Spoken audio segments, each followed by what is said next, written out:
Hello, grade 6 students. I hope you're fine and safe in your homes. As you already know, we're supposed to have our lessons online because of the pandemic. We had some lessons before, and today we're going to try to continue having them online. We had lessons in EFL, we had lessons in checkpoint practice, and we had lessons in comprehension. But for today, it's going to be special. It's going to be about English as the first language.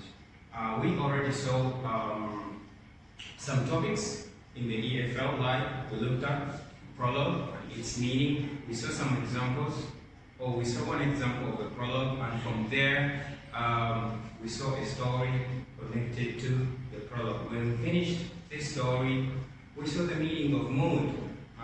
We saw the mood in the prologue and the mood in the story. From there we went to voices in the museum, and we are going to focus on this for today's lesson. Voices in the museum was about 3 people who were telling the events which happened in the museum in their own or from different perspectives, or according to what they saw. We saw voice 1, voice 2, voice 3, all of them telling their narrations in different ways according to what they saw. If we try to recall what voice 1 said about what happened in the museum, we know that voice 1 was grandma. So what we know about grandma, that's voice 1. When voice 1 arrived at the museum, she sat in the dinosaur hall on a bench where she could see everybody, including Max. Okay, she called Max to be near her so that they can study. But later on, Max managed to escape from her, and she spotted him at the kiosk where she didn't expect him to be. What about voice 2? Voice 2, we know very well that voice 2 was the attendant, the man who worked at the museum. When he came off shift, or when he finished his night work, he came and sat next to, or sat on the bench beside the old woman, that is grandma. Grandma didn't like this, and actually voice 2, or the attendant, was irritated by the behavior of grandma, because she was acting weirdly by fiddling about and fidgeting. He sat there waiting for his daughter, Jax, who was going to bring for him coffee from the kiosk. That's with voice 2. Then when we go to voice 3, who is voice 3? Voice 3 is narrated by Jax, the daughter of the attendant. When she came, she went to the kiosk directly to get coffee for his father, who was seated exhausted on a bench. But later on, this boy called Max came and joined the queue. She did a lot of irritating moves around her, and she was actually irritated. But later on, they managed to break the ice and started chatting. As soon as they started chatting, grandma bustled their way, maybe to catch Max, who had escaped from her.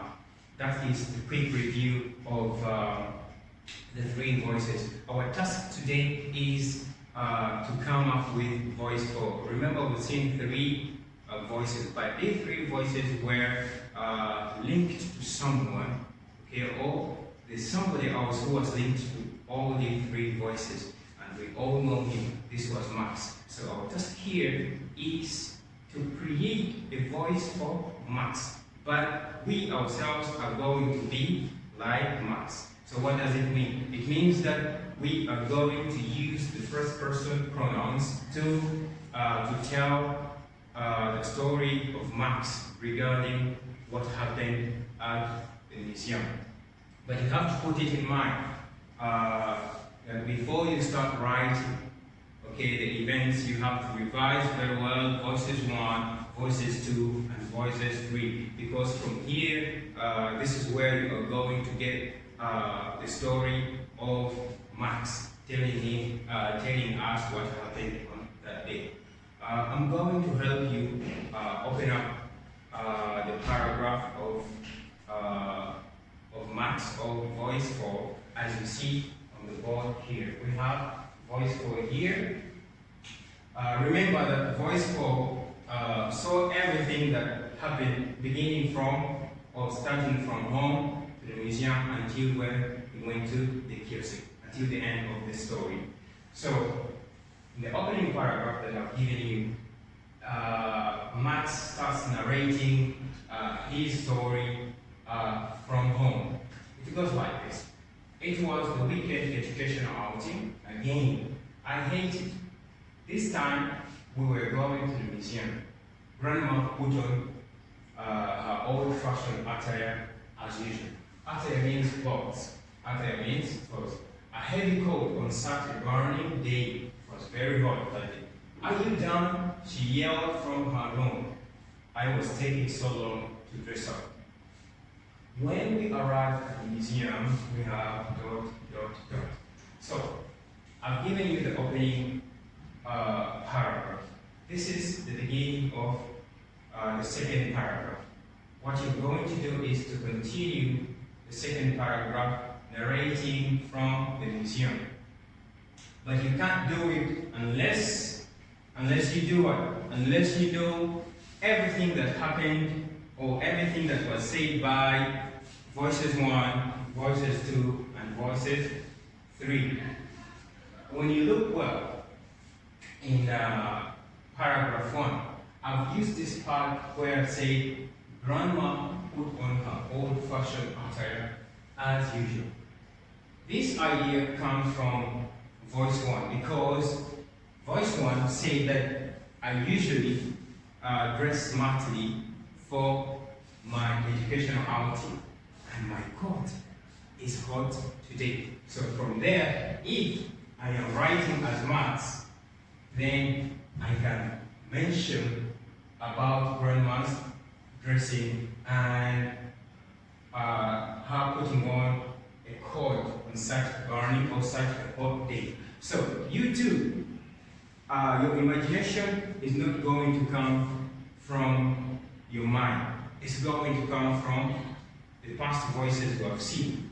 You read the voices very well, then you'll manage to continue the text without any difficulty. But you may ask yourself some of these questions. They will help you. These are the guiding questions. They will help you to continue. You're not answering these questions, but they are going to help you to continue the paragraph until the end of the story. For example, here we say, when you arrive at the museum, so it means you are the one telling the story you are going to.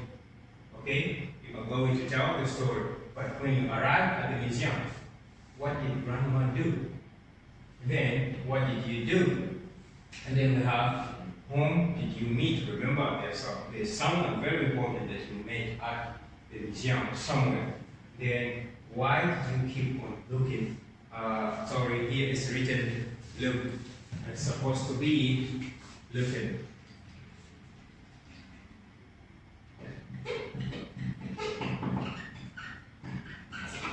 Okay, so the question says here, why did you keep on looking at Grandma from the kiosk? Why did you keep looking at the Grandma from the kiosk? Remember, in voice 3, Jax said that this boy kept on looking at the old woman in the purple coat. I don't know why. Then, number 5, what happened at the end of each one?